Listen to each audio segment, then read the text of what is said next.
Hello, everyone, and welcome back to the CDL podcast channel. In the episode today, it's going to be pretty much a news-filled episode. We've actually got some legit news this week with Boston officially announcing that they've gotten a CDL spot. The Patriots and Robert Kraft are in the league. We've got some announcements on the CDL 2022 format about damn time, and we've got some challengers updates, some pretty interesting glitches that have been added to the game. Got some formal news, some Halo news. It's going to be a good one today. But before we get into any of that news, Kyle, how you doing today? Doing pretty well.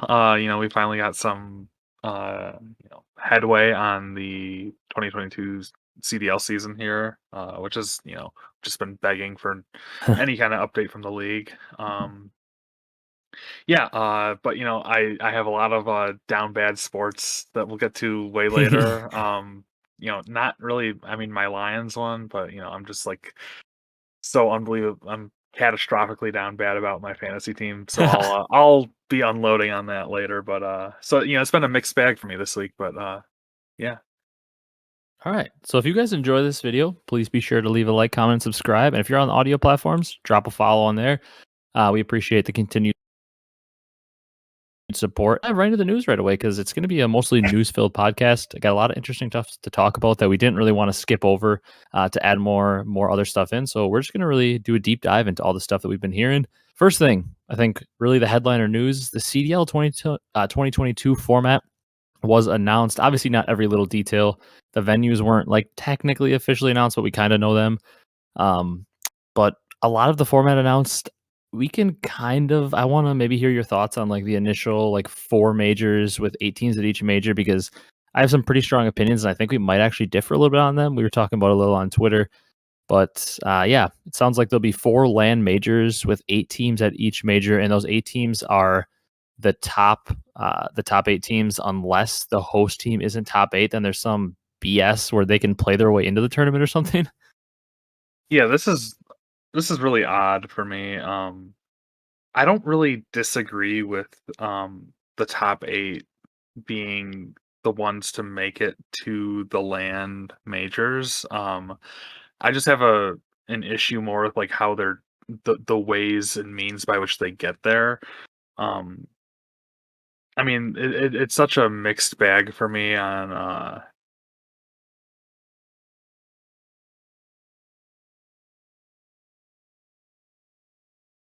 like a world where 2 or 3, maybe even 4 teams never play a single LAN match, and they're Yeah. just stuck playing these online qualies all year. Um, and exactly like what we saw with like Seattle Surge and Octane last year, with like the minute they got to land, they're a different animal, and then they knock out Faze in stage 5. Just things, crazier things have happened, but I don't know. I'm kind of mixed. I'm gonna have to wait to see how it plays out uh, until I can really form an opinion. But I'm a little bit Fair. I'm a little skeptical. Um, but at the same time, I do like how it kind of lights the fire under some teams that like Mhm. might not, like I mean, if you lose like 1 or 2 matches in your qualies, you're gonna be like sweating bullets, like Yeah. so. I I guess don't know. I, I'm a little confused, I guess, because they didn't really fully clarify, but like, is it going to be whoever is the top 8 teams in the overall like point standings going into that tournament, or is this going to be separate matches for each tournament that the top 8 qualify for? And then how do points work at the tournaments? Because like if it's like last year, you earned like a ton of extra points for winning a tournament or finishing like within the top few in a tournament. So like if it goes by total points in the whole year, then like let's say that a team gains like 50 or 60 points for winning a tournament on top of like their 10 points per matches if it's that same format. Well, then like if these teams are stacking points at the tournaments after that first tournament, they might be so far ahead that these bottom 4 might just be stuck and never make it unless they're doing qualifier matches like per major, which I think they might be doing. But still, if you are able to earn a bunch of extra points at every like major, I don't know how teams are ever going to dig themselves out of the hole if they're not allowed to play. It just seems like a mess waiting to happen. Seems like a lot of players complaining. And we're all like begging for the Halo event that we saw this weekend, that huge open bracket format with the double elimination and winners, losers bracket, like everything going crazy. The matches were insane. The hype was unreal. I actually like saw at one point during like the middle of the winners bracket, they had 150K viewers. Like that's what we're all begging for. We're begging for that open bracket huge tournament. So what does the CDL do? They go out and shrink our tournament size. I'm just not a fan of it at all. Uh, there's Yeah. so much I have to say about it, but I'm just not a fan. Yeah, well, I mean, it is like a rich get richer and the poor just like keep backsliding. Hmm. With, I would hope that for each major, the qualifications for that major are what they are. And then obviously, if the champs is going to also be 8 teams, then there's some kind of like season long point accrual. Uh, Yeah, maybe we could keep, I don't know, like, because I do agree with what you said, every time, a Faze or like one of your top teams like a Toronto or somebody make it to, Championship Sunday, they're like pulling away so drastically yeah, from the rest. So, I remember back when we were discussing who's going to qualify for champs, and I proposed that, if you win a major, you're automatically in champs. yeah. And then, so that could technically be, you have 4 qualifiers, and, let's say like, Phase wins 2 of them or something. Then you have everyone else can duke it out for like the last, 7 spots for champs or Hmm. something, and Phase is just taken out of the equation or something. But I don't know. I'm afraid like you are that we're gonna see these bottom feeder teams. They might not make it to a land for like the first 2 majors, and then they're almost mathematically out of the picture, or like they'd have to go Yeah, out and like win every match from there on out to even like sniff the 8 seed or something. So uh, I definitely agree with you there. yeah, and I guess, like, when we were talking about our format, like you said, like, one of the things that we thought could keep it exciting, was the idea that, like, if that f ma imagine that final LAN this past year when obviously we basically knew who our playoffs were, but imagine that final LAN with Seattle making their run, if they had a chance that if they won that tournament, they took over one of those champ spots, and, like, that was our idea, but now if it's just top 8 teams make the tournament, if a team like Seattle is out in their points again, they're not going to have that chance to make that final run where, like, if they're not at the major, they obviously can't qualify by winning the major. So it creates a really weird atmosphere where we still could basically be in that same situation as last year where we're 2 majors in and there's one team that's so far down in the points because they didn't attend either major that they're basically eliminated already. And we're just watching them play random online matches that mean nothing again. And we're watching like 11 and 12 square off and they're eliminated by major two. It's a recipe for disaster. I don't absolutely hate the idea of making the regular season matches mean more because this could potentially do that. But at the same time, it's not a great balance because you're making the strong possibility that a couple of those bottom teams could just not make a major, and those slow starter teams could maybe never make a major. I mean, like we said, there's teams like Seattle and London that we don't know if they're going to be like a top team, but we think they have potential to maybe crack like a top 6, 7 on their best day and like maybe be a playoff team. But if they're a slow starter and just don't have a good first major, they might be screwed for the whole year. Yeah, well, I mean, I totally with like teams that don't necessarily start fast, and the fact that we're also having like online qualification matches, like, is Octane going to be down bad for the whole year again because, Yeah. he's playing the majority of his competitive matches online? And Yeah. like, what if Thieves doesn't start out good, and then, we're seeing them struggle for like, even to qualify for a LAN, and then it's like the same story all over again, or Well, something. I what if not OpTic that I'm saying struggles right, and and they don't make a major? The CDL's killed in viewership and everything in that major.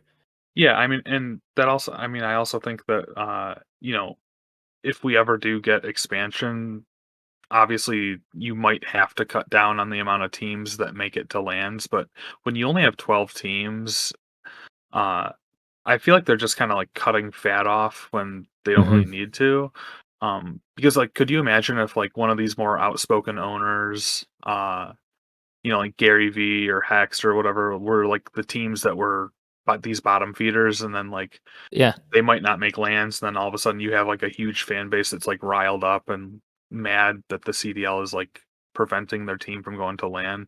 But but at the end of the day, you're probably going to be cutting out Paris and a handful of other teams. Yeah.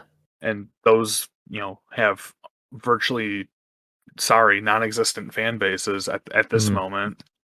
I mean, I would probably say the one with the biggest is probably London, just because of like the EU Yeah, of the ties. bottom feeders you're saying? Well, I mean, not to call London a bottom feeder. I mean, we saw what they did in Modern Warfare, Yeah. uh, but like of these teams that the general community would peg to be not top six, hanging around that eight or below. I don't know. So yeah, like you said, it's just a little bit alarming. Yeah, and I mean, there's like that one. I think it was like stage 3 maybe where OpTic went 1-4 in their qualifiers.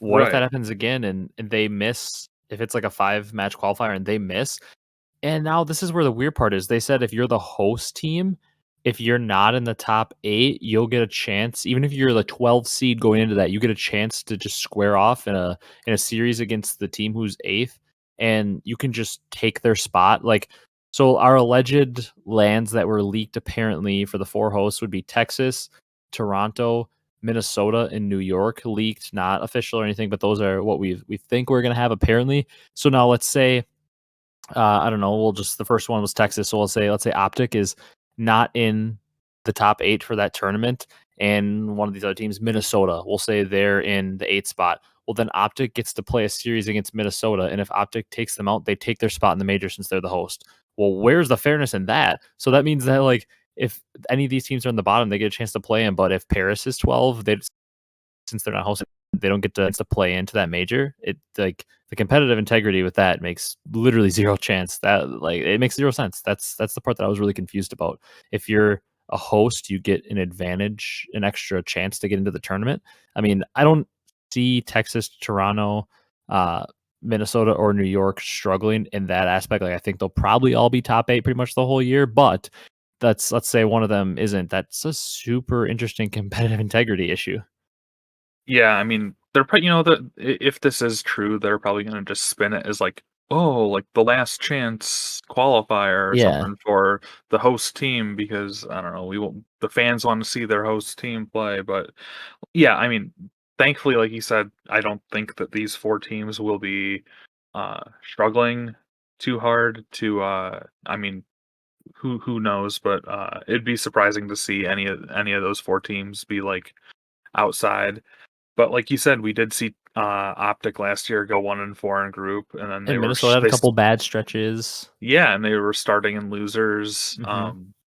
And Even obviously New this York did, I time, think. yeah, and like you said, obviously this time, I don't know if we got into like the actual bracket, but it's just a straight up double elim. There's no like there's no team starting in losers.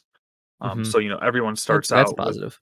Yeah, so everyone does start out with you know, the chance to go into a loser's run, as opposed to like a team just like getting first rounded out of the losers bracket. Um, so I don't know. I mean, that's one of the positives, but at the same time, you could have just made it like a two-sided bracket with no, I don't know, with no elims or something. I don't know. Mhm. So it's a little weird. Um, But yeah, I'm not a big fan of that, like, play your way in if you're the host No, team it's a because just a they're terrible fluky thing. yeah, and it takes away the integrity, the competitive integrity, and, if there is, like, a team, like, let's say like a Paris makes a run into the 8 spot for, the major, and then they get ousted by, like, Minnesota or something, I'd be like, "Man, that really sucks for, Paris," because they probably punched above their weight to get into the 8 seed. Or yeah, what if there's like Minnesota, because we think Minnesota, I mean, they're maybe the team on this list of all these teams. We probably expect New York, Texas, and Toronto to be right at the top, and Minnesota as well. But let's say Minnesota is like the 9 seed going into Major 4. They're right on the brink of making champs, and it's they're hosting that 4th event, and then they take out that 8 seed, make a run all the way to like the finals or something, get enough points, and it qualifies them. Well, what about that 8 seed? If they're not a host team, they didn't get a fair shake at also doing that. So that's like completely unfair. And like you're giving certain teams extra potential extra chances to earn points for the playoffs, which is absolutely not fair and competitive at all. If there's certain teams that get special treatment, that is like the definition of unfair. So I mean, it's terrible. It's terrible to me. That needs to be taken away. If you're really so desperate to have your host team at the LAN for sure, just make it 12 teams. It's not that difficult. And my last thing before we get into some of the other like potential like announcements we heard for like different tournaments and actual like dates and stuff is I I just we need to come up with a consistent format. I understand we're potentially maybe going to have some expansion next year that could change that, but we need to come up with a somewhat consistent format because if I was not such a hardcore fan and you weren't such a hardcore fan and we really followed everything, it would be so hard to become like a casual fan that just like watched every once in a while because everything is constantly changing. That like if I tuned into this year, it sounds like I won't even really understand what's going on because of the differences and in the format and like even from year 1 to year 2 with the home series then to the league matches and the majors, like the format changes so much now. 3 years of CDL, the format's pretty much completely flipped to a whole new thing 3 straight times. Like as a new, more casual fan who's not going to watch every match but going to try to tune in when I can, I'm going to be so confused what's going on and it might just turn me away because I'm like, screw it, I don't want to just spend all this time learning. Right. And I mean, unless you're a homer like us for like we'll be at least paying attention to every single weekend of online matches and obviously, Yeah. be tuned into the majors and stuff. But like I don't know, it's not like they're doing a good job to capture new audience, like new casual audience and stuff. Well, it's like, well, we're playing for points and then, Mhm. 4 teams aren't gonna make it each time around, but it could, different teams, could qualify in, and it's just a weird thing, and then I don't know. It's gonna be confusing. Yeah, it's a mess with the format, but uh, they did announce potential other events. There could be Warzone events as well as Pro-Am events, which that's the big one I'm most excited for. A potential Pro-Am event where we'll see maybe the top few challengers teams play along with all of the pro teams, which is obviously more of like that old CWL open bracket style of a tournament that we all want to see so bad. This gives me some hope for maybe potential future events, maybe potential challengers integration into the league, potential maybe like relegation like League of Legends has, but gives you some a little bit of hope. So I'm interested to see what this means, what this looks like. But they announced the potential for Warzone events and a Pro-Am event. Mhm. It's exciting Uh, stuff. yeah, I mean, the Warzone event, Pro-Am event, are we sure that, like, if they're gonna be LANs or not? Or, Not sure. I yeah, thought from everything people were saying, the Pro-Am one sounds like it's going to be a LAN, but yeah. I mean, even that had me, like, questioning, like, "Oh, is the CDL gonna, like, fly out and house these amateur players?" Or, like, "Well, yeah. how's that gonna work?" Or, like, I don't know. That was And my then thing for all the people complaining about challengers needing lands was I was like, I agree it'd be awesome if they had lands, but what orgs are funding all these players? Like these players don't just have at least some of them might, but if you're putting 100 plus teams into a challenger's land, probably a lot of these players are just out of high school and stuff and just might not have enough money to fly themselves to an event to potentially not win any money. Like that's why right. challengers land is such a mess. Yeah, and I mean, it's just logistically a nightmare, like, are they gonna fly, like, EU guys here too? It's just Yeah. crazy. So, I mean, who even knows? And obviously, like, we don't know what if they obviously they haven't said anything about like, oh, like adding the pandemic stuff or on top of it, like, the international wrinkle in that, and uh, and even on top of that too, if how many teams from NA, it was only going to be like one team from NA or something, or Yeah. I'm not I sure. mean, that's I don't know. super, like, that's super, like, they're gonna be missing out on a lot of potential talent, especially from, like, NA, EU, Yeah. so that's a little bit like, disappointing if true. Mhm. I can see that. I don't know. We don't know too much details on it. We just heard the rumors of potential Pro-Am event and a potential Warzone event. We also heard that I don't know if they technically announced this. I think it was actually like a picture that wasn't supposed to be posted, then got deleted. But there's supposed to be a preseason, kind of like that kickoff classic type event that happens on LAN January 21st through the 23rd, obviously of 2022. And then there's also supposed to be like the actual kickoff official first event that actually counts towards the season February 4th through the 6th. That's probably the weekend of the Super Bowl. That's the first actual like official event of the 2022 season. I thought it was leaked in like a picture that wasn't supposed to be posted once again that was Toronto's event maybe, or like that February major whenever it happened was going to be Toronto's event. But yeah, a couple dates leaked. Looks like our first preseason kind of teaser event is going to happen in January, and the season's going to kick off first weekend of February. Yeah, I mean, is the kickoff weekend just like online matches? I guess we don't really know that yet. I But it don't know. seems I like thought I saw the first major was going to be in Toronto though.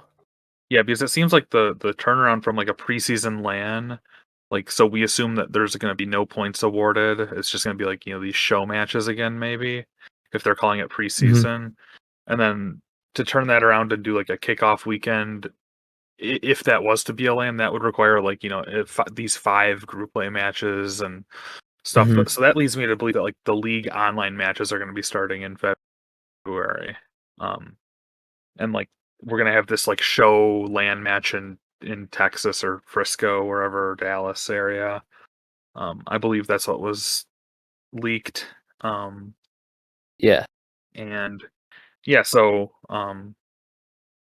and yeah, I mean you said that Toronto was gonna be the first one. Was It that looked the like there the was like a leaked rumor? picture, but that isn't like confirmed or anything, I don't think. Yeah, yeah. Well, I mean, going to Toronto and Minnesota in the dead of winter is gonna be fun. That's what I did for that launch event. It was the middle of January Yeah, and yeah. it So snowed that weekend. Allegedly, that's where Hecz said that everyone got COVID.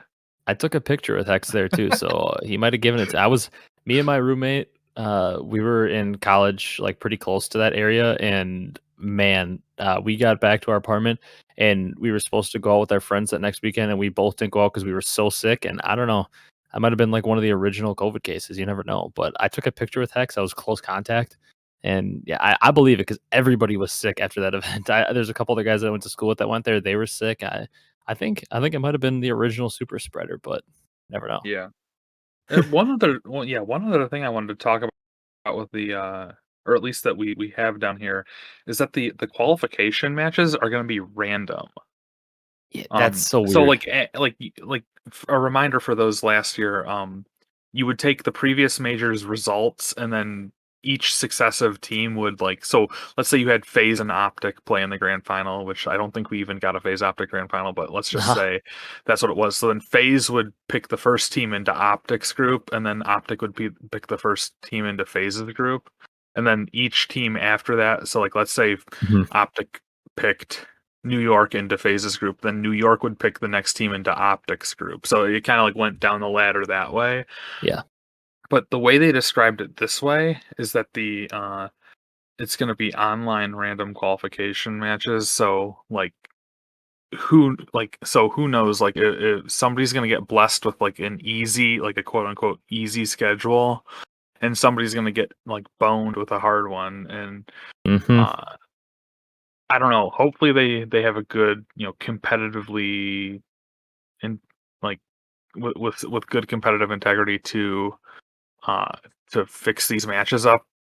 But I'm kind of worried that we're gonna get a bunch of people like if their team gets shafted or something, they're gonna be like crying foul, and Yep. then let's say Or, that like like, yeah if like Optic gets that good draw. right, then everyone's gonna say like rigged for OpTic or something. It's just gonna be Yeah. um. But I mean, even so, like the picking of teams into each other's group wasn't really the perfect system either. Nah. I'm just hoping that every team's going to have an equal amount of times to play each other, but then hopefully it's not front or back loaded too heavily so that we can uh one team isn't mathematically eliminated from champs before like their easy schedule comes up or something. That's my Mhm. one worry. Yeah, I agree with that. I could also see people, like, yeah, complaining rigged if Optic's on the borderline or something to make a major and they get a Paris, Seattle, and, like, all Florida draw or something. They get all the bottom teams. I could definitely see if it's not, like, a public draw, how that could look kinda rigged, but, we can move on to our roster announcement if you're ready to go on to that. Yeah, I think we pretty much beat the format stuff into the ground. I don't know if there's anything else there to Nah. discuss. There Yeah, was a so lot there, though. It was finally some actual decent knowledge we got towards what the CDL is gonna look like this year, so it's about time we right. got that, but we also got some very, very positive news. No technical official roster for this team yet, but we do know we have a 12th team, so I would say that's definitely a positive. Kinda sad that we're celebrating the fact that we filled the league up, but, Boston CDL team, is official. They're potentially named the Boston Breach. We think that's the name, not 100% sure. Oxygen Esports is like a partner or parent company who's helping to run both the Boston Uprising Overwatch League team as well as the new CDL team. I don't know if they're technically like a parent company or just like a company that like the Craft Esports group partnered with to make this whole thing happen, but they're involved.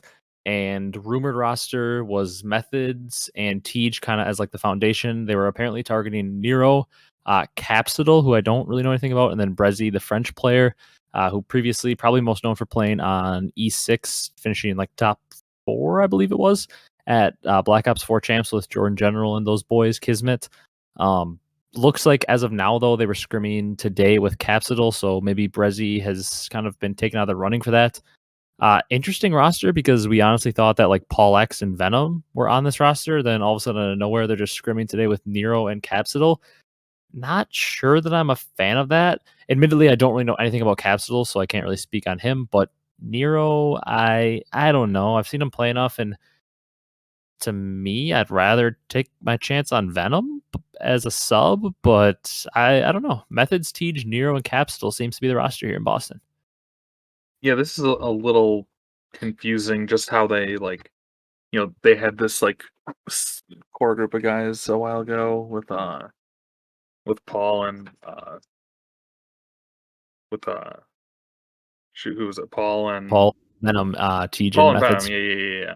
And Yeah. then we were kind of thinking that was going to be the team, and then all of a sudden like Paul's like, "Oh, we need two for challengers," and then uh kind of two more unknown guys. I mean, Brezzy, people were pegging him to be on Paris Legion for obvious reasons, being a French player. Mhm. Uh, and then I don't know, but Method seems to like these like international like Yeah. smorgasbord teams or something. Uh, and who knows? This team could be really good. You know, I'm more impressed that with their they were pretty quick to move on like support staff, like Yeah. management and stuff too. I don't know I if you like the want to. hires too. Yeah, I mean, so obviously, it was announced that Denz was hired as GM and Zed was hired as head coach. So you have an Mhm. Aussie and a Englishman in there. So further adding to the international conglomerate. The Legion of Doom. Yeah. There.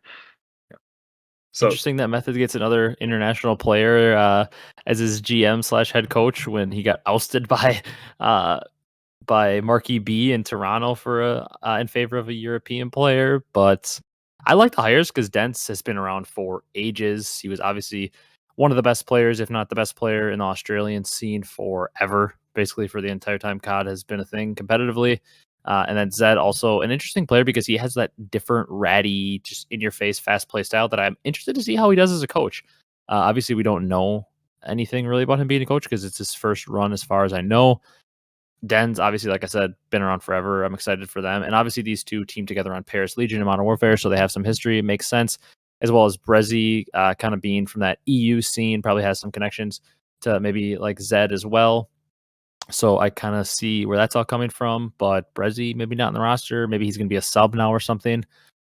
It'll be it'll be interesting to see how this team works. But like you said, it's just very odd because we thought that we had the roster like locked down and they were scrimming together forever, and then all of a sudden they changed it. I wonder how much this has to do with Methods and Tej, or if they kind of like brought the roster to like the GM. I wonder if Denzel was hired first and they brought the roster they wanted to the GM, and Denzel's like, no, I want Nero and Capsidal, and they went with that for that reason or what. But it's a little odd that just like out of nowhere, it seems like Paul and Venom are just kicked to the curb. yeah, I'm sure that once this is all confirmed, hopefully they'll reveal, or Methods will reveal more because he's a uh, pretty recurring guest, if not on every single episode of the flank. He'll probably hopefully tell us what the Yeah. thought process was, and exactly how this team came together. Um, because obviously we knew methods and Teej, and then the whole Nero Capsule Brezzy stuff was a little bit like you said, surprising for Yeah, us kind of to out of the blue. to hear about it. And but yeah, I mean it's above all else, it's good to get the um this 12th seat, this 12th team filled with a pretty hopefully a very solid ownership group with Craft and Oxygen Esports. Yeah. And I'm just hoping that they add some stability to what was that 12th spot, the NRG spot. And who knows, go through more teams like selling and buying into the league. Hmm. It seems like people were saying that Paris might do it at some point. Uh, but that's a story for a different day because they already have a team now. um, Hmm. but yeah, so I'm excited to see how this team will perform, especially with the additions of you know Nero, and then we think it'll be Capsule playing. Yeah. And it looked like they were even having some early luck in scrims, but those only count for so much. Hmm. I mean my final thought honestly on it is I like you said, I'm optimistic about this franchise. Obviously it's way too early to tell if they are good to the players, if they're going to actually be like very committed or not, if they're going to do content. We don't know anything about this yet, but I will say I'm very optimistic because they didn't just like potentially lay down to the players who had a roster. If that's true, they actually like had a plan in mind. They instantly hired a coach. They instantly hired a GM. They hired an established branded guy like a Methods and a Teej, but they went after some young talent like a Capsidal and even like a Nero. And they seem to be like really trying their best to at least like make a splash with the limited choices they have. And they not only like signed a roster, but they instantly signed, like you said, support staff. So I'm optimistic that hopefully this could be a team that actually puts forth a lot of effort, like kind of 11 of our franchises do right now, minus Paris. But I'm hoping that they're going to put forth the effort because really, obviously, they probably couldn't put together the best roster ever with how late they are to the party. But uh, interested to see if they continue this down this path of what looks like to be a pretty committed organization. Yeah, well, I don't think anybody's coming into the Call of Duty League in year 3 and not being committed. I would hope Hmm. so. Um, You would hope, but I didn't think j- that anybody would come in uncommitted year one. yeah, I mean, just because we saw that, there's obviously been like tumultuous things happening in the CDL, like with everything moving online Hmm. for most of Modern Warfare and into Cold War, and then teams not being invested and whatever. Just seems like if Craft's getting into it, hopefully that they like, you know something that we don't, as far as like the plans for the future, or what they see it being in you know 3, 4, 5, 10 years down the line. uh I don't know. Yeah. Speaking of tumultuous things in the game, though, next little topic we had was some competitive updates to the game.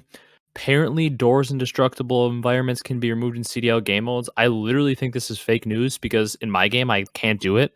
They are removable inside the settings. They're not turned off. I don't see a setting to turn them off.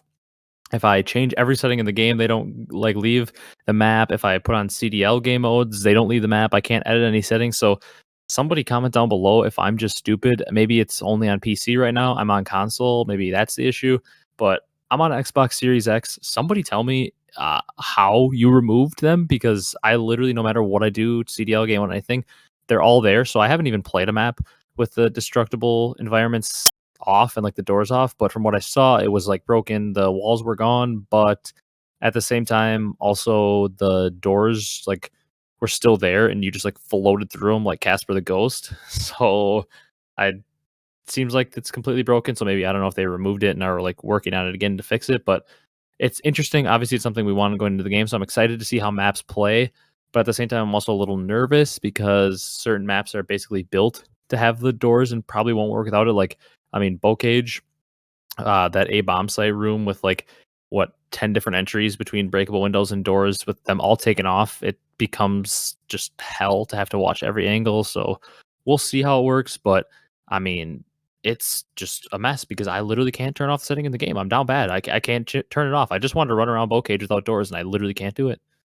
Yeah, I'm not exactly sure. I mean, I think people were saying that this was in the game from launch, and then other people are saying no, it's new and it's working, and then you're saying no, it's not working. I don't even see where to do it. Yeah. Um, I don't even know why they have had to add all these like destructible things in. It's not like we're playing like Battlefield or something where we need Rainbow to like Six.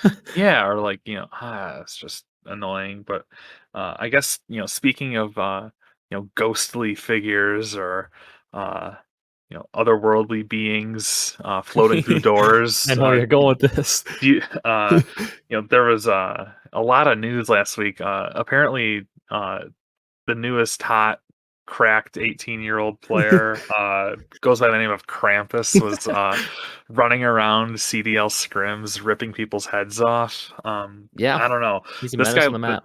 this guy, I mean, he only uses the melee, which is crazy. Like I don't know if you like remember the only use me blade guy from back in the day, but Krampus like only uses his claws and rips your head off. Yeah. But just crazy. That on a more serious note, that this is even not a toggleable setting that you could like No, he turn just on showed up. Krampus effect. um I was cracking up so hard just watching like actual scrims going on, and people were like just getting mauled by Krampus. uh Dude, it and happened to me in the it was GB. I wish I it was was like streaming funny. or something. I wish I was streaming or something. We were playing. We never play respawn in GBs because respawn is just. I hate playing it in this game. I love playing search and destroy in every game ever, no matter what. So playing some search and destroy, uh, and we're like, God, I want to play something a little faster. So we're like, fine, we'll play a respawn. I think we were playing on Tuscan or Bowcage. Maybe it was Bowcage. And I didn't see anything about the Krampus. I hadn't been on Twitter. I didn't know that it was like a thing or anything. And all of a sudden, like I see my teammates get two-piece on rotation at the hill. And I'm like, what is this? Like, how did you guys get two-piece? Like, I didn't even think there's anybody over there. And then I see Krampus running from the hill at me and just slashes me. He starts slashing everybody in the map. And it was in the middle of a GB, so he had to like end the map and replay it. And I was like, what is this? So I go on Twitter, I see you DMing me that you're dying this Krampus on the map, and I was like, dude, what else can they do wrong? But it was hilarious. Some of the clips that you saw, like people were like, new secret weapon is how do you consistently get Krampus to spawn, and every time we lose rotation, we're spawning him in. Like it was pretty hilarious. He's like a specialist on the map. Oh my gosh, it was just funny that like these especially in the like I get that you throw them into some pubs matches and people have fun shooting at them Yeah, and it's stuff. like a trolley kind of fun thing. Yeah, Yeah. yeah. I mean, I totally like appreciate that, but Oh, like 100%. to not have it being like a setting that you can turn on or off in like private matches. Especially because there's Challengers Cup. Yeah, and people were looking to get scrims in. The pros were posting clips and stuff, and they're like, what is this? Like, we're being trolled so hard by Blizzard, Raven, Activision, the whole 9 yards. Everyone's trolling us. Mm-hmm. Sledgehammer's trolling us. It's like you can't make this stuff up, and then you have like a virtually unkillable demon running around the map. Uh, I don't know, just yeah, this is just funny. I would laugh so hard if it like somehow made it into a CDL like LAN match or something. Oh, Like, it'd be oh shoot, hilarious. we're on an old update or something, and Krampus like kills people and they have to like restart the map or something. Oh my gosh. But no, I was laughing. I DM'd you instantly when I saw it, and I didn't know that you had actually encountered the beast himself. It was scary when I don't know it was in the game and he just pulled up on me. Yeah, well, I Man. mean, you're describing him running down the hill at you, and that's just like Yeah, I nightmare lost full. I fuel. thought my teammates just got like world start on the rotation. I was like, oh my god, we're about to lose because it's like 180, 180 at the time or something. I lost full. And then I see Krampus like two-pieced him. And I was like, what did you die by? I couldn't tell what it was in the kill feed. And then I was like, oh god. Like it was funny though. Like you said though, it's kind of cool. Like when they do stuff like that, like they had like an event in World War II that there was like a was it a Christmas event? There was like a little elf that would run around that you could like shoot and he would drop you streaks or something. It was like something really weird. That could be completely wrong, but something like that. Where like when they do fun little events like that in pubs, I love it. Get some freshness into the game for pubs. Pubs can get really stale. that stuff. But like, my God, fix the glitches. Thankfully, I think they took it out in time for the challengers matches.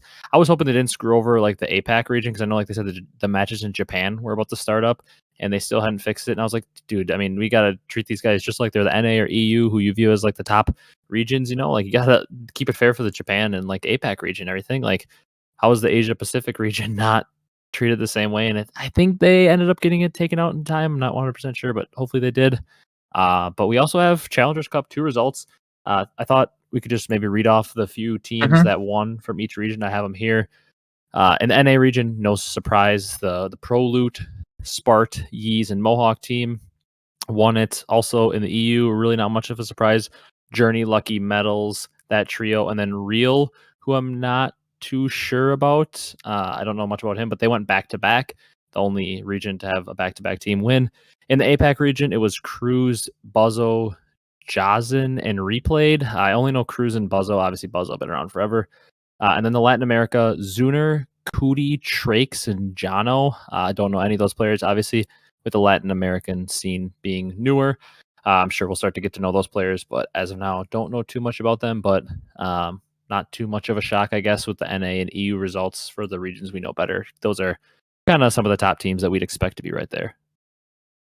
Yeah, well, I mean, shout out to I guess all those winners, and we've seen, didn't Classic and Shawnee's team win the first one for NA? I'm not And then sure. I wouldn't be I surprised. It's a bunch I of think they solid players. did. I want to say they did, and then they make another grand final and lose. So Weird um, team. yeah, definitely like and then obviously they have, so it's Classic, Shawnee, Assault, and Exceed. So just like a lot of you know guys thrown together. Two absolute statues and two speed demons. Right. So I don't know. It's kind of funny, but yeah, Shawnee especially is like, I don't know. You throw the EU guy in there as well.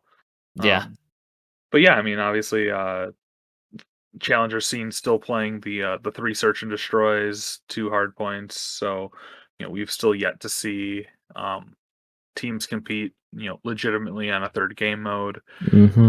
Kind of unfortunate. Still, obviously, we're just about a month away from the pre-season LAN, and we still have not had a viable third game mode. Uh, I don't know. And we're We're only like a month and a half away from the actual kickoff too. Yeah, exactly. I mean, what is this just going to be like? S&D kid. Like everybody's gonna have to go back to playing like grinding S&D super hard because that's going to be three maps of S&D to win a series. I get might be. I don't know. I mean, I'd take that over Dom, but Yeah, well, I mean, like it could completely throw variant out the window. Like yeah, if you can just be like an S&D World Star team or something. yeah, you can put together the best S&D team and just win 3 S&Ds. Right. But I'm at this point I wouldn't even put faith in control being fixed just because like we haven't seen anything. uh Yeah, but yeah, so it's just still just future casting a little bit looks to be a little alarming. yeah. What's his name? Oh my god, I'm blanking on his name. Hamza Frosty, Glow Frosty, Mhm. top amateur player. Apparently, he heard rumors from I don't know where that there's like some huge competitive update coming in January. I'll believe that when I see it because they've done Yeah. nothing to make me believe that they are going to give us some huge competitive update. But maybe a little hope there. Kind of the last thing with the competitive updates, some GA updates. I hadn't heard too much about this, but apparently the bar has been GA'd and the F8 stabilizer on the MP40. Obviously, the bar, I'm not really sure why that's G8. I haven't used it much, never seen many people use it in pubs, never seen a person use it in like a GB or tournament setting. I know it shoots like ridiculously slow. Because it shoots so slow, I'm assuming there's a way to make it just like absolutely shred you in 2 bullets like some of the other guns. So that's probably why it's G8. And then stabilizers in the MP40, I'm pretty sure all the F8 stabilizers does is just help you have less recoil, I think. So that's kind of odd that they take that off. I guess they're trying to weaken the MP40 would be my guess, trying to make it maybe not beam so much from range. But I mean, the way the ARs shoot in this game, they beam from range, so that shouldn't be that much of an issue for ARs. But yeah, some minor GA updates, nothing huge to talk about. Not like the bar was really being used anyways. Mhm. All right, we can move on to we got a little bit of, I mean, not fully COD talk, but a little COD related talk. The boy FormaL, some old COD teams, Cloud9, United, OpTic involved in the Halo event. Halo Raleigh event was a smashing success. Like I said, I was super busy this weekend, didn't have much time to tune in, but I was curious on the viewership. And at one point, it wasn't even grand finals. I think it was like loser semis. I turned it on. It wasn't even OpTic playing, and there was 150,000 viewers on Twitch alone. Scump was co-streaming it with 25K. I think I saw Zuma co-streaming with 5K. A couple other people in the category were co-streaming it with like 10, like 5 to 10K. On YouTube, it also had like 25K. So like when I was just like doing quick math in my head, and I'm sure there's a lot more co-streams, it seemed like there was over 300K concurrent viewers on Halo, not even in the finals and not even with OpTic playing. So shout out to Halo. That is major numbers for a first event. Even if you take out all the co-streams, having 150K concurrent, and it might have even gotten higher than that in like the finals and stuff, but having 150K concurrent, I'm sure it went up FormaL versus OpTic. That's nuts. That's crazy numbers. I mean, that'd be nuts numbers for the CDL based on the way the last few years have gone. Yeah, that's absolutely wild with you know, I'm happy for him. oh yeah, for sure. Um yeah, just I don't know, like I guess we're seeing the effects that, multiple streaming platforms allowing co-streams. Full Uh effort into your competitive side of your game. right. Well, I mean, yeah, I mean that's still the thing. Like Halo is like virtually like a competitive game solely. Like I don't know of many people getting on to play Halo that aren't like, you know, competitive based, I guess. Yeah, That's where Call of Duty differs a little bit, but that's like a whole nother discussion. yeah, Um, but yeah, so I mean, uh, I don't know. It'd be kind of wild if Call of Duty had that same foresight and allowed like Nick Merckx to stream phase matches or something, or Aiden to stream subliners matches. hmm Just like tapping into these orgs who have signed Warzone and other content creators to their affiliated CDL team, orgs Z-Laner and to stuff. stream OpTic matches even too. Yeah, or like Get you some of got those OpTic you Warzone fans in there. you could get even Teep, streaming, and Absolutely. I mean, he could even add like a competitive twist on it. You could be like, commenting along with like, oh, I don't agree with that, or like, oh, watch this or something. Uh, I don't know. So it's kind of wild that Call of Duty is like mutually exclusive to YouTube, and Yeah. because I don't know. Yeah, and some news within the event. There's some big time stuff. FormaL and Sentinels, their winners round one matchup they beat, and who did they line up with in winners round two after pool play? It was OpTic, so FormaL versus OpTic happened. OpTic 3-0'd FormaL in winners round two, sent him to the losers brackets, but he got his revenge in a map 5 Slayer, which is basically, for those of you that aren't familiar to Halo, that's just TDM basically. Yeah, it goes to 50 kills, and he dropped 21, so nearly half the kills on the team in that map 5 against OpTic, and knocked them out of the tournament in the losers bracket. FormaL knocked out OpTic. What a storyline! They finished top 5, like our top 6, excuse me, 5th/6th. And then FormaL ended up getting knocked out the next round, finishing top 4, which is a typical performance considering they had to start in the open bracket and go all the way through the gauntlet to make pool play, and then eventually get out of pool play and finish top 4 from being in losers at round 2. Pretty typical stuff from FormaL. He finishes top 4. Cloud9, former Call of Duty organization, home of the GOAT, Patrick Price. Uh, they won the tournament. Not shocking because they made it to like every online grand final versus OpTic and were right up there. Uh, Thoughts on FormaL? Obviously, pretty crazy weekend for him. Dude just shows his unreal talent to just, switch games real quick and just beat a bunch of pros in that game and finish top 4. And what a storyline. He plays OpTic and knocks him out. Yeah, hashtag H4S definitely. Scum tweeted that. Yeah, I mean, super typical from FormaL there. Just filling in for Unreal talent. a last minute substitution for Sentinels. I pardon me, I don't remember the guy who was Royal banned. 2. Yeah, he was banned from this event or something for doing the geo Hmm. filtering something with his router. Uh, hashtag NetDuma. But yeah, but yes, I obviously FormaL came from competitive Halo background, so it's like riding a bike, but obviously not as not like that when you're playing against the best competition in the world Yeah. on uh on Halo. So uh kind of wild. maybe he gets that itch to see if he can go further with that. Yeah. Playing with a team like Sentinels too. Maybe he because it's not like he's gonna make the OpTic Halo team, or it seems like OpTic Halo is pretty set in stone right now. Hmm. But And Sentinels, he won't be on for anything past this because that's the right, Dynasty roster, so they'll just bring yeah, Royal 2 back. yeah, exactly. So I don't know. It's good to see FormaL getting his licks in. Um, you know, so I don't know. And yeah, and who knows? Massive respect. Yeah, and he said he was kind of done with the whole scrimming thing, and maybe this was just kind of a fun thing for him to do for one tournament. He was going to find a team that needed to fill in, and it just so happened to be he got to play with an all-time great squad, and it was his birthday weekend. Championship Sunday was his birthday, and he was kind of just like, that was an awesome, super fun event. Maybe he'll just kind of like let that go and just go back into streaming and playing games more casually, because like he said, he was just burnt out of the grinding and team scrim nature of Call of Duty. Which, I mean, obviously you still have to grind and do a lot of team scrimming in Halo. Yeah, Uh, for sure. so like he might just quit after this event, but if he quits after that one event, that's he just showed, at least he proved to himself as a competitor that, hey, I still got it. Like I can still do this. But I could see him just taking a step back, maybe if he doesn't want to continue to compete. But if he does, he has some potential wins in his future. He's got the talent to do so. Something else interesting that really relates to the Call of Duty format from that tournament was crowdfunding. First time we've seen it in Halo, I believe, and it added $100,000 to the prize pool. Obviously, this event was a little smaller. I think they sold something like 2,000 tickets or more, but it was sold out. So a smaller crowd. I have to assume probably there was some maybe limitations in the building with COVID and everything.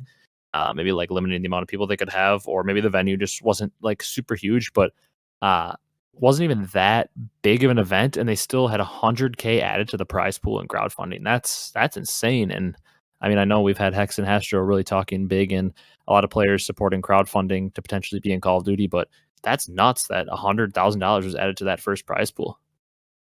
Yeah, I mean, crowdfunding just opens up so many more avenues. Like you can add skins, you could add uh, in-game DLC.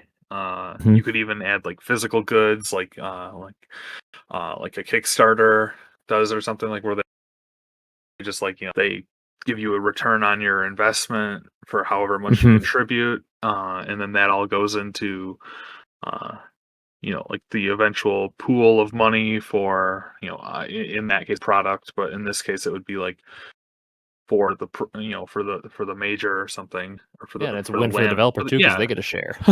Yeah, exactly. So I don't know, just so many avenues, and obviously we know Activision are greedy bastards, so it's Oh yeah. crazy that they're not taking uh taking up the mantle on crowdfunding and saying like, oh, we'll take X% of whatever you crowdsource for this. Yeah, we've seen they'll do anything for money. So the fact that they're passing up free extra money like this is insane. Yeah, I don't know. So you know, it's crazy. Also, really Halo capitalized on this with increasing by 100,000. That's not any small amount of change. That's like life changing amount of money right there. Yeah. Um, but I mean, obviously that gets divided up and everything. But still, the fact remains that I think you'd have a lot of people clamoring to get into some kind of like well thought out and uh, with good return crowdfunding. Even if you just took like proceeds from a LAN event or something, or I don't know. There's just many different avenues you can take with that. I don't know if you have any thoughts on that. I just think that the basis of it is like they need to start with actually releasing legitimate skins like Halo did. And even if the crowdfunding just starts from like skins and in-game sales on CDL related items, and they could see the increase in profit that like would not only like it's like there's literally no losing because I mean Activision, we know they want their money, they get more money, players get a bigger prize pool.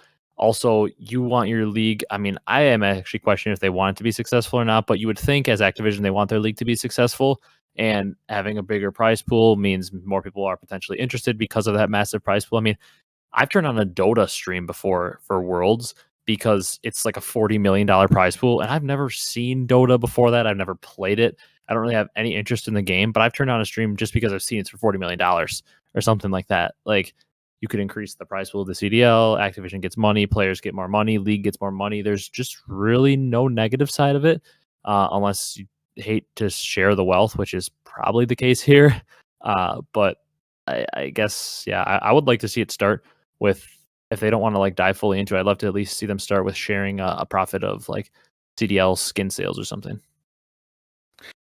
Yeah, I mean, hopefully we get something better than the run it Yeah, back we're gonna need actual CDL team coat skins. skin. Yeah, just I mean, because I don't know if you're not gonna get my crowdfunding that way. I'll tell you that much. At this rate, they're not even getting me to play the gosh darn game. So Yeah. but it starts with putting a usable product on the table, and then just with the Halo skins are just so nice. They're just so They're beautiful. nice. And Call of Duty is just like so far behind in that regard. It's almost like, seems like it's like a joke, like it's like a Photoshop joke that somebody would make. Mhm. Yeah. So Yeah. I don't know. I mean, I would almost go play Halo just to get those skins. Yeah, they're awesome. And if I'm not like there's no like org that I'm super, because I've never been really into competitive Halo, so there's no org I super support. But like if I was a guy that's a big competitive Halo fan, and my favorite player is like, I don't know, like maybe my favorite player is Lethal or something, I really like that dynasty, I would totally be buying that Sentinel skin 100%. Like if I was a big fan of any of those teams, like if one of those orgs, like, or if I was like, I don't know, maybe I was a big Space Station fan, they have kind of a unique logo, a unique team. I was a big Ace fan. I mean, I'd be buying that skin all day. Like those are such cool skins. It's a fat W, and I'd love to see some unique skins. See Hecz design a skin for his team. See Gary V design an NFT version of the Minnesota Rocker. I don't know, NFTs all over their body as like ads. I don't know. It'd be something that'd be interesting, and I think, I mean, I'd pitch into it to support the league, and I think there'd be a lot of people that would do the same. It'd be pretty awesome to see. Yeah. I don't know if like you said, it's just if you give these ownership and other people like like lateral movement to be able to do things and design things and not just have like copy paste skins for all the different teams. Like there's no originality, um, as it currently stands. But if you just give these guys a little bit of wiggle room, I'm sure they can, you know, they could give you the stars. It's just crazy with Mm.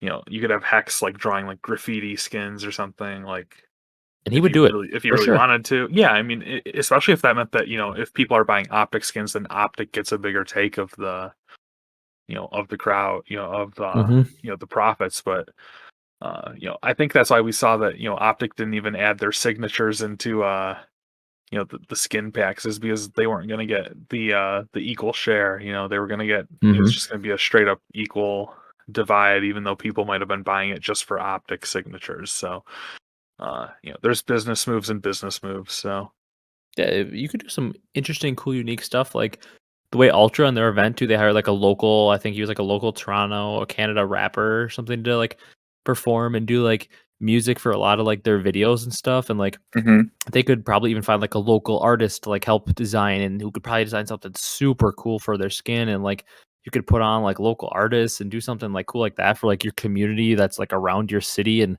even kind of make more of a city tie to your team. Like everybody could have like a contest for people to design skins, like local artists design skins, and like it could be a way to really drum up some social media posts, like use hashtag this to post what your skin would look like, and there's gonna be some funny trolls that get some memes out of it that get clicks. And then there's also gonna be some like legit artists, because you really never realize how many, like, I'm absolutely horrible. Art is not my thing. I can't even like draw like a person right, a dog right. I'm horrible at it, but there are people out there that's like, how do you even have that amount of talent to do art? Like it's absurd. And you could hold a whole contest for each CDL team. Like if you're in this area or this is your favorite team, use this hashtag to design your skin or design your camel for a gun. Like the one with the most votes, obviously within reason, or like we'll find the best few and the team will get to choose based on those. Like you could hold a cool contest to drum up social media like impressions and stuff. Like so much stuff you could do that they just, I bet you aren't even thinking about. Yeah, I mean, like you were saying, I was definitely not like I think I have two left brains. I have no like ability to draw. Like it's pitiful. Um, but yeah, so I would love to look through submissions from fans though, because there are some talented people yeah, out there. yeah, I would love to, see the trolly ones too, Yeah, they'd be funny. just for laughs. Like, give me like a Krampus skin or something. I don't know. All Uh, right. yeah, We're about at the hour mark, I think, and I think we've gotten through our news pretty well. If you're ready to move in, you told us in the little intro that you had pretty detailed down bad sports moment of the week. So I might just like maybe get mine in quick and then let you go yeah. on. I Please, mean, please, I need to ramp up for this. So all right. So I mean, just all these players missing games kind of has me down bad. My fantasy team. Hey, I haven't been able to say anything bad about the Colts. I mean, they kind of took it to the Patriots, our biggest rival, on prime time. Jonathan Taylor proved why he's the NFL's MVP once again. We saw Tom Brady get shut out by the Saints. Not my MVP, Aaron Rodgers. I mean, I'm from Wisconsin. I'm just not a Packers guy. I don't want Aaron Rodgers to go back to back. JT, he's the guy. Another 170-yard performance, the game clinching run thrusted the Colts into the 5 seed now in the AFC. They're looking up. But what I was down bad about this week, I think you're going to talk about this a little bit too, but I won't dive into it. But I was the number one seed in my fantasy league after a 13-1 regular season record, and I'm going to get beat by 80 points. My wide receivers, this is a half point per reception league. My wide receivers were Jamar Chase, Michael Pittman, and Amari Cooper. They combined for 3.6 points. My 3 receivers combined for 3.6 points. I was the number one seed in the league. I had Dak. He put up 10. My leading scorer on my team was the Colts defense with 21.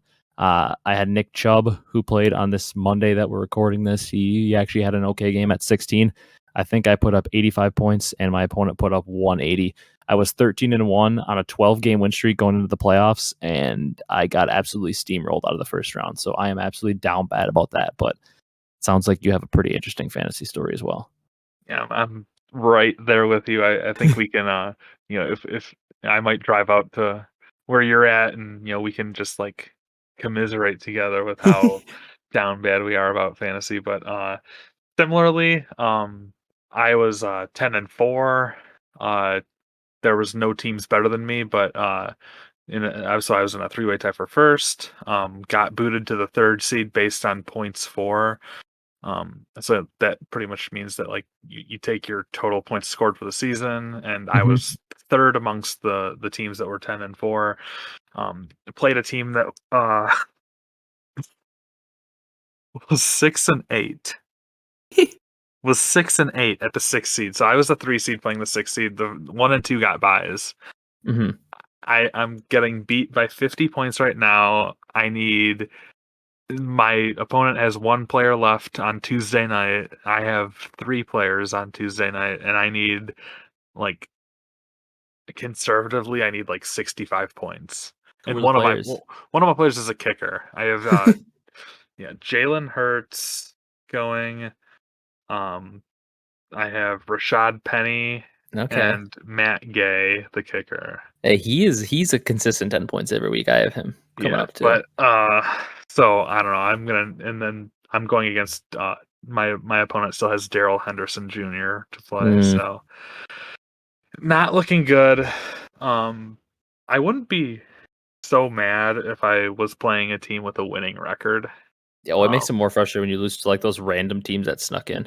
and this guy's on an L4 too. He's lost 4 weeks in a row, and I'm gonna get booted out. And I'm so catastrophically upset. I've been, I tweeted out a GIF this morning from the music video for Stan, which is just like, writing angry fan mail to my fantasy team. And it's just like, scribbling vigorously on the paper. And I've been messaging my league on GroupMe. I've been saying that I'm going to quit fantasy football for good if I get beat by this low life team with a losing record.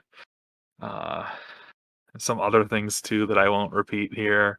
Um, so I'm so upset. But it sounds like we're both in the same boat. We're gonna get ousted by teams that probably have no business being in the playoffs to begin with. But here we are. Mm. It's heartbreaking. I can't believe as a 13-1 team, I didn't get a bye either. And you're kind of in the same situation. You probably could have gotten a bye, but because of a 3-way tie, you would be easily just coasting your way to the next round if it wasn't for the 3-way tie kind of screwing you over. But Mhm. I mean, it's also a weird time of year now with all these like COVID cases in the NFL. There's so many random players that aren't playing, games getting pushed. So you're scared to play your player that might be playing on Tuesday or Monday night because they have an outbreak in their team and maybe they're going to get knocked out with COVID. And like, it is a mess of a time to have the fantasy football playoffs with all these players missing games that otherwise won't be missing because they're not injured or anything. They just happen to come down with a COVID case, which obviously prevents them from playing. It's like a super random thing because like when a player gets injured on like a Sunday in the game, you have time to prepare. You know, maybe I'm going to pick up his backup or I'm going to pick up this guy and kind of prepare my lineup. But on Saturday night before a Sunday game, when your player tests positive for COVID, you don't have a lot of time to pivot. So it's a weird time for the fantasy football playoffs. Yeah. Yeah, just terrible, terrible timing. And nobody really went off this week either. No, Like top from players did horrible.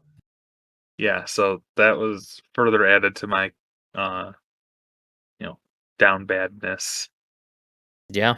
It was an interesting week, and I mean, I'm not gonna have many of my rosters left in the playoffs. But my Colts won, which is my number one thing I always care about. Your Lions won, They did. They which is did. almost at getting to the point where it's bad that they win for you.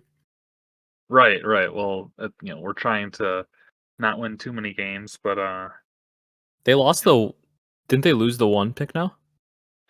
I think they no longer have it. I think Should who be the te- Jacksonville or Houston. They both have two. Oh yeah. no.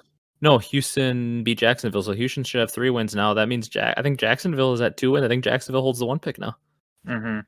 So the Lions even found a way to lose the 1 pick because they beat the, like, 10-3 Cardinals. Right, right. Which is crazy. The Cardinals are just backsliding so hard. Hey, I like to see it. The Colts play them next week. Alright. You got anything else to say before we wrap it up? This was an interesting episode. It's just a news segment, but I think it was, kind of refreshing because we actually had some legitimate news to talk about and kinda dive into. Yeah, I mean now we have we should have a clear at least beginning calendar for when we can start making like our major one predictions or once if we figure out what the schedule is. So um And we can especially start with doing our full season long type predictions now that we maybe yeah, know all 12 exactly. rosters. We can dive into some new. I'm thinking next week we might have a big segment coming out of the holiday weekend because we have the potential to have a lot of, like you said, a lot of maybe roster per or not roster predictions, like season long predictions and stuff coming up with the fact that we kind of know all 12 rosters now. And we actually know there's 12 teams, Right. so I I'm mean, excited to yeah, dive so into that. yeah, I'm definitely looking forward to getting into all that stuff. I mean, I think this week we were more just like we were caught up with the news and really getting into the weeds of our thoughts on at least the announcement of the format and stuff. So Hmm. we kind of just like the second segment took a backseat obviously this week, but we'll be coming back at you soon. Next week. Hopefully we'll have even more news and we'll start planning out how we're gonna delve into the whole predictions and power rankings and stuff. So looking forward to that as well. Yeah, let us know down below what you guys want to see. We obviously have a lot of different thoughts and ideas for segments we could do related to predictions. Obviously, there's like bold predictions and awards prediction, who's going to win MVP and all that stuff. And now that we have more of a clear picture of what every team looks like, that might become easier to make an early prediction. We could even make predictions on who we think is going to be the top 8 now that we have all the teams actually sorted out, and maybe make predictions on who's going to win, like bold predictions on this team was going to win multiple lands. These are the 4 teams that'll win a land or something. And we can kind of do like our power rankings that way and dive into a lot more predictions. So if you guys have any prediction ideas or ideas you want to see towards kind of those standings or season long outlooks, drop those down below. If Kyle's ready, I think we can wrap this one up and head out for next Yeah, week. I'm ready. All right. So thank you guys so much for watching. Obviously, the support lately has been awesome. It's kind of a slow time for the Call of Duty League and the Call of Duty scene in general. So we appreciate you guys that are constantly commenting and sticking with us because we know it's a tough time right now. It's not a super positive outlook right now for us competitive Call of Duty fans, but we always see a lot of you commenting like, "Hey, I'm not really with Call of Duty this year, but I'm still going to watch the league, still going to tune into the podcast." So we both obviously really appreciate that support, and we love all you guys that continue to support. Thank you guys so much for watching this one. If you're on the audio platforms, come over, check it on YouTube, drop a sub. If you're on YouTube, vice versa, kind of go over to those audio platforms, check us out on there. If you're on a car ride to work or sitting somewhere doing some work, maybe throw it on an audio platform version and check it out there.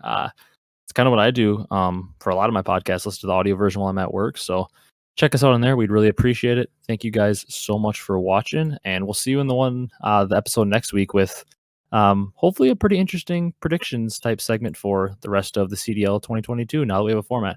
Thank you guys so much for watching, and we'll see you in the next one.